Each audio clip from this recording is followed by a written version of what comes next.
Hello everyone, I hope you are well.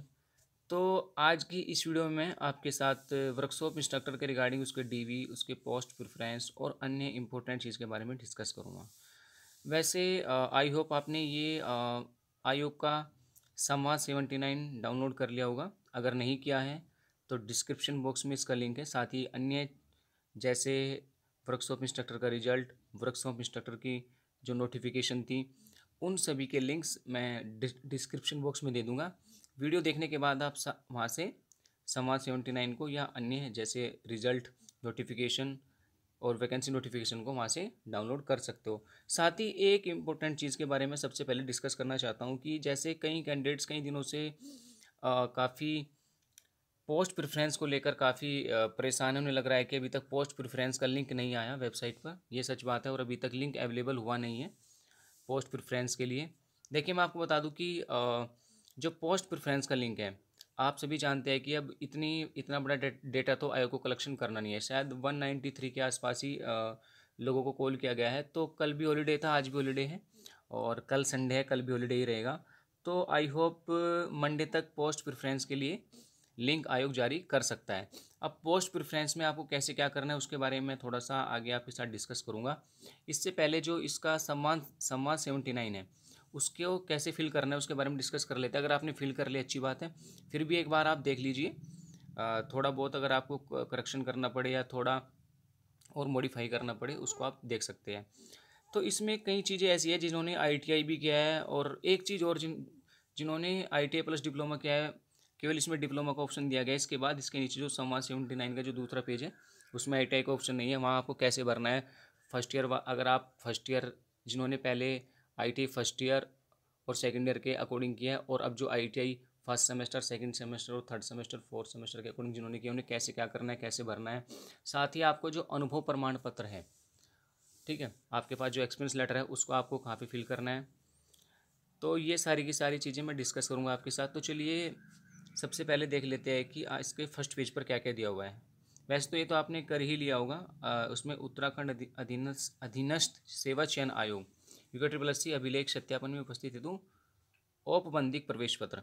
तो ये तो लगभग आप सब कर ही लोगे। चयनित पद का नाम आप लिख ही लोगे जिस पोस्ट के लिए आपने अप्लाई किया है उस। अब बात है इसका पद कोड। देखिए, पद कोड दो तरीके से आपको मिल सकता है। या तो आप अपनी नोटिफिकेशन देख लीजिए, जो उसकी वैकेंसी नोटिफिकेशन थी वहाँ से मिल सकता है।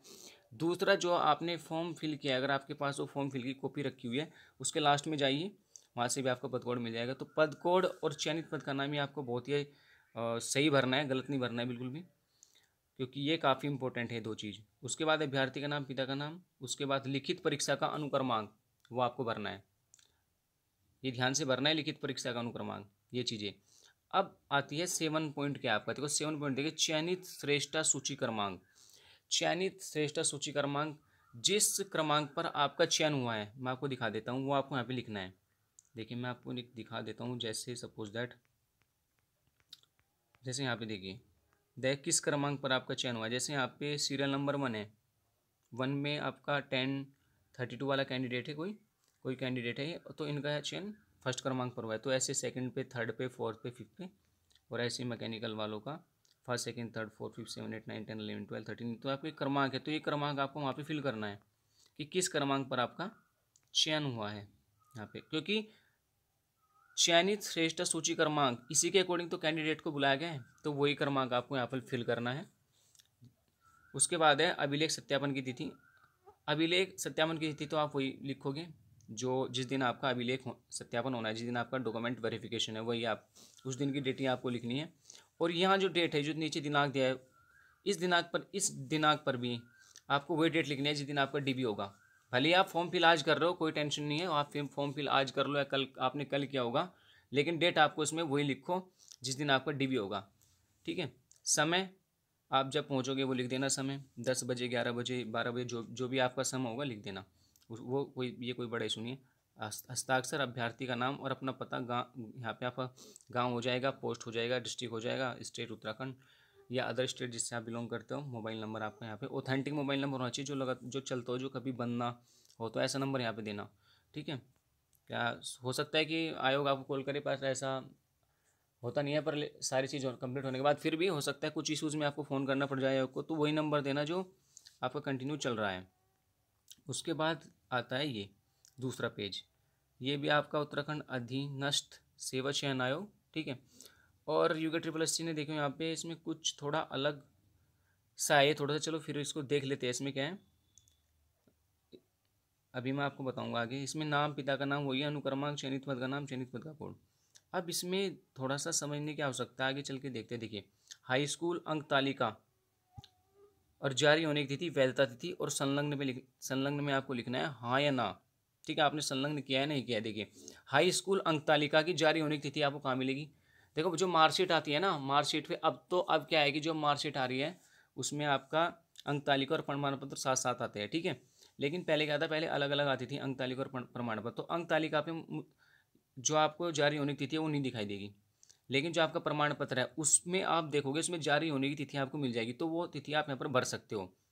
वही तिथि आपको यहाँ पे भरनी है, उसकी जारी होने की तिथि जो आपके उस पे थी, प्रमाण पत्र पे थी, ठीक है। प्रमाण पत्र जो सर्टिफिकेट होता है उस पे थी, वहाँ वो आपको यहाँ पे भरने जारी होने की तिथि। और वैधता तिथि तो हमेशा के लिए ये तो कोई ये तो है नहीं कि ये थोड़े समय के लिए, जब तक आप हो तब तक है। तो वैधता तिथि में तो आपको ऐसा कुछ इशू भरने की जरूरत नहीं है, इसको छोड़ भी सकते हैं। बाद में अगर कुछ लगता है इसको छोड़ सकते हैं, इसमें आपको कुछ नहीं भरना है। और अगर बाद में, क्योंकि वैधता तिथि तो इनकी होती नहीं, जब तक आप हो, जब तक आपकी लाइफ है तब तक ये वैलिड है, ठीक है, ये तो वैलिड रहती है। उसके बाद संलग्न में आपको हाँ लिखना है कि हम इसमें आपको हाँ लिख देना है, ठीक है करके। ऐसे ही इंटर वाले में आपको अंक तालिका, प्रमाण पत्र, और प्रमाण पत्र की आपकी जो डेट है वो आपको वहीं से मिलेगी। अंक तालिका और प्रमाण पत्र दोनों की डेट सेम ही होगी, ठीक है। कई बार ऐसा होता है कि जहाँ पे जांचकर्ता के साइन होते हैं ना, आप वहाँ पे देख लेते हो कि जांचकर्ता ने साइन किए हुए और उसके जो डेट लिखी हुई आप वही भर देते हो। तो ऐसा नहीं है। जिस टाइम जो हमारा ये ये जो हमारा डिपार्टमेंट होता है, इसको उत्तराखंड विद्यालय शिक्षा परिषद जिस दिन इसको जारी करता है आपके प्रमाण पत्र को, वही डेट मानी जाती है, ठीक है। तो वही डेट आपको यहाँ पे फिल करनी है, दोनों में वही डेट फिल कर सकते हो, ऐसा कोई इशू है नहीं। अंक तालिका और प्रमाण पत्र क्योंकि दोनों ही साथ साथ आते हैं।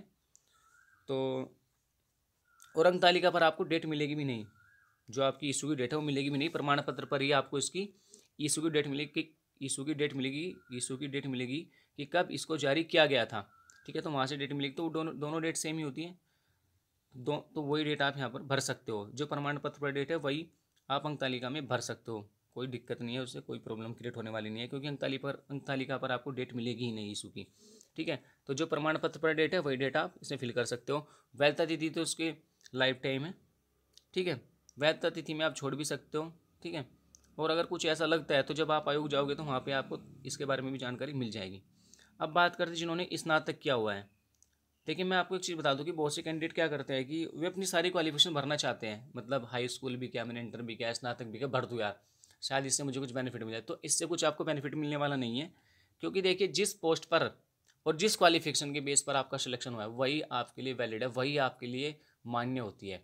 उसके अलावा कोई भी चीज़ मान्य नहीं होती, चाहे आपने बीटेक किया, एमटेक किया, कुछ भी किया, उसका कोई बेनिफिट नहीं मिलने वाला है, कुछ नहीं मिलने वाला है, ठीक है।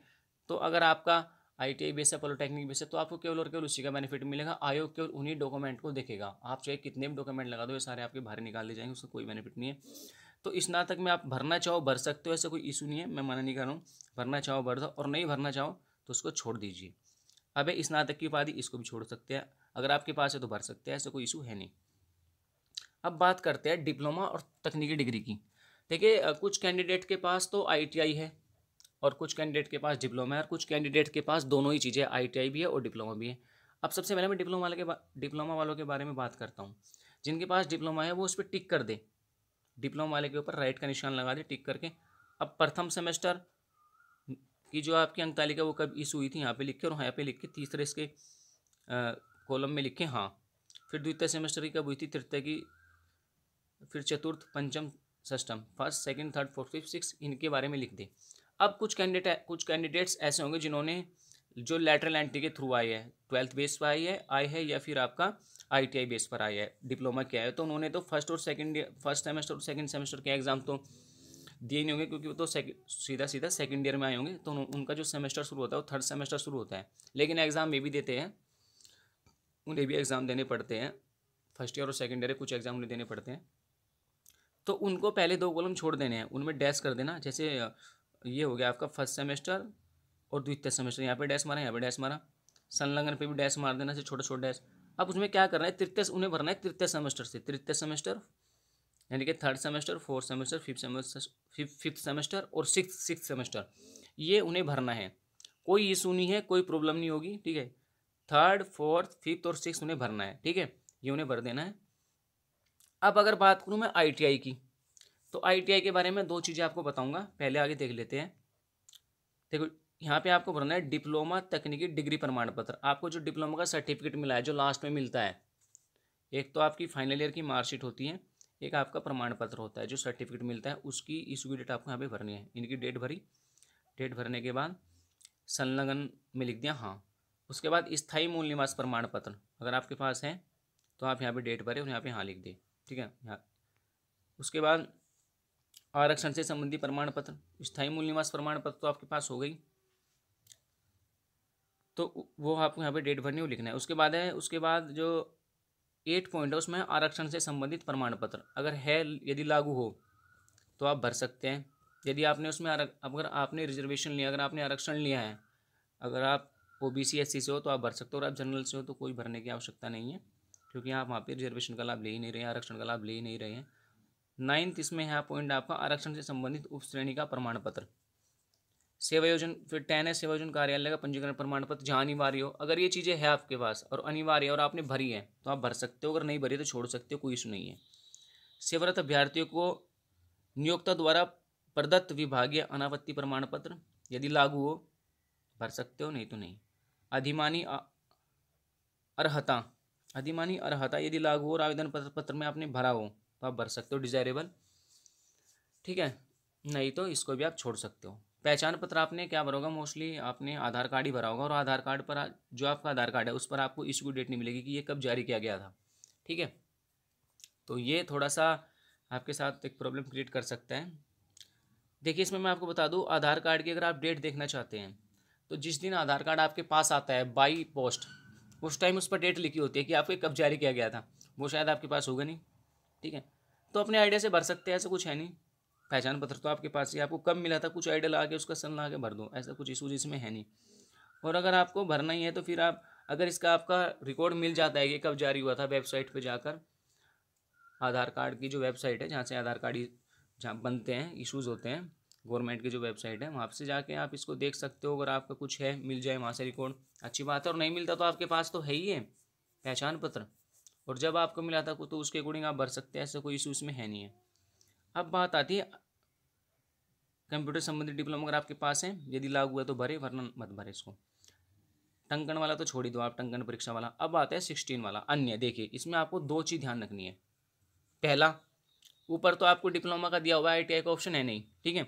इसमें आप 3 चीज़ लिख सकते हो। एक तो ITI अंक तालिका प्रमाण पत्र, अगर आपके पास फाइनल ईयर की अंक तालिका है, जैसे कि इसमें फर्स्ट ईयर में किया है और सेकंड ईयर में सेकंड ईयर में किया है, तो यहाँ पे भर सकते हैं अपनी अंक तालिका कब इशू हुई थी उनकी, सेकंड ईयर वाली, शायद सेकंड ईयर वाली में ये शायद उनका फाइनल होगा आई थिंक, क्योंकि जो सेमेस्टर वाली होती है, सेमेस्टर वाली में तो ये होता है कि चारों मिल जाती हैं मार्कशीट है, और चारों मिलने के बाद भी एक फाइनल मार्कशीट मिलती है, उस मार्कशीट पर चारों सेमेस्टर के रिकॉर्ड होता है, तो वे तो आसानी से इसको यहाँ पर भर सकते हैं। ITI अंक तालिका, ITI अंक तालिका यहाँ पे भर सकते हैं, जैसे यहाँ पे लिखा हुआ है तुम देख सकते हो, हाई स्कूल अंक तालिका, तो आप यहाँ पर भर सकते हो ITI अंक तालिका, यहाँ पे उसकी डेट आ जाएगी, यहाँ पे संलग्न आ जाएगा। फिर आएगा ITI प्रमाण पत्र, ITI प्रमाण पत्र, डेट कब जारी किया गया था, और हाँ उसके बाद यहाँ पे थर्ड कॉलम में आपका आ जाएगा आपका औद्योगिक अनुभव प्रमाण पत्र, यहाँ पे उसकी इशू की डेट और यहाँ पे हाँ, तो ये चीज़ यहाँ पे भर सकते हो। जो सेकंड ईयर वाले हैं वे भी अपने हिसाब से भर सकते हैं, ऐसा कोई इशूज़ है नहीं उसमें, ठीक है।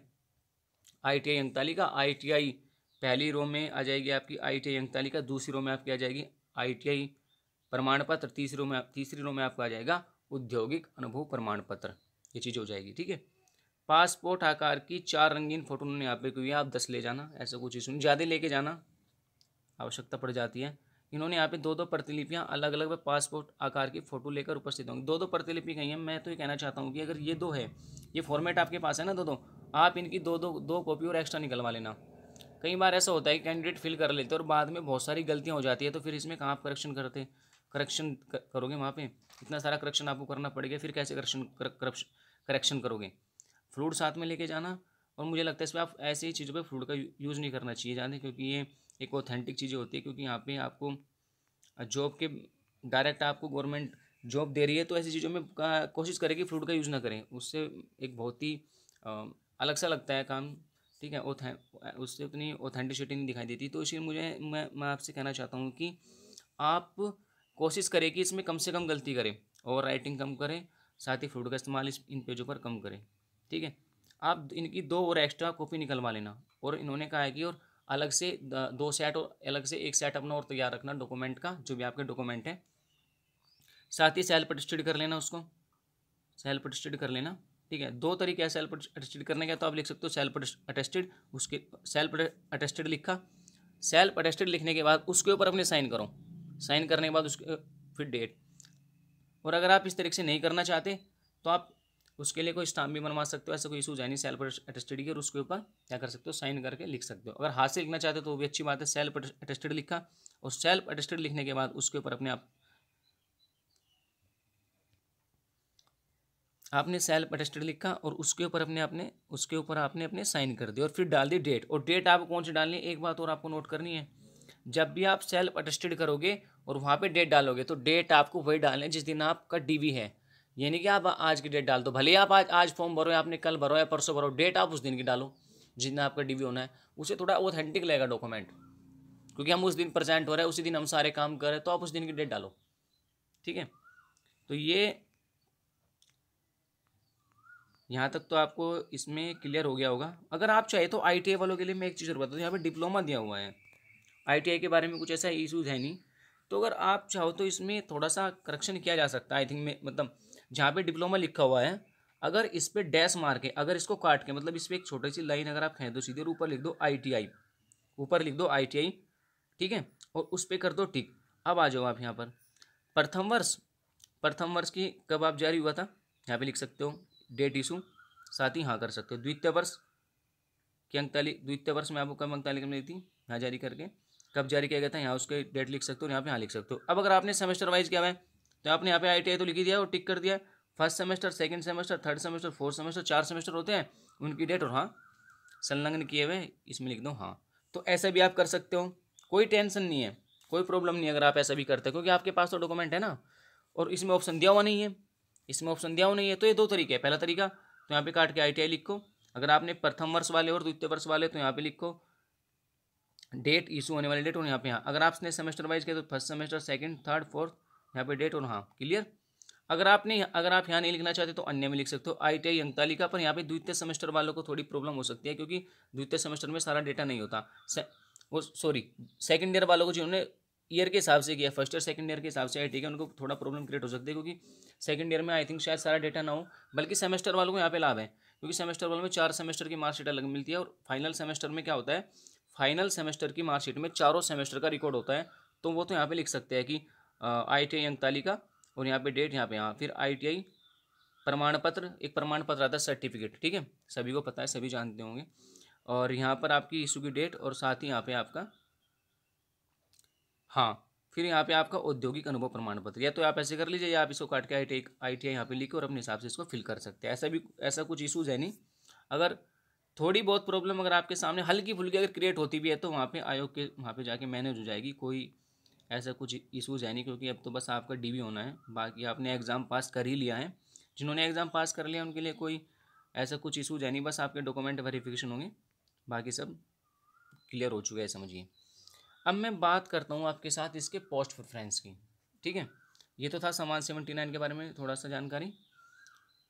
उसके बाद बात करते हैं इसमें पोस्ट प्रेफरेंस की। देखिए उसका लिंक अभी तक जारी नहीं हुआ है, लेकिन मैं आपको बता दूं कि हाँ मंडे तक हो सकता है कि उसका लिंक जारी आयोग कर दे, लेकिन आपको लगातार वेबसाइट को विजिट करते रहना है। ऐसा नहीं कि आप वेबसाइट को विजिट ना करो, पता चला फिर अचानक से लिंक आ गया और फिर आप वेट कर रहे हो, अचानक से ही आएगा, मतलब मंडे तक आयोग जारी कर दें तो आप वेबसाइट को विजिट करते रहिए। अब मैं आपको एक चीज़ बताऊँ पोस्ट प्रेफरेंस में क्या हो सकता है। देखिए पोस्ट प्रेफरेंस में जैसे देखिए जो अनुदेशक है इसमें दो चीज़ें हैं, एक तो है जनजाति कल्याण वाले अनुदेशक, एक है प्राविधिक शिक्षा परिषद वाले अनुदेशक, जो हम कर्मशाला अनुदेशक जिसको हम बोलते हैं।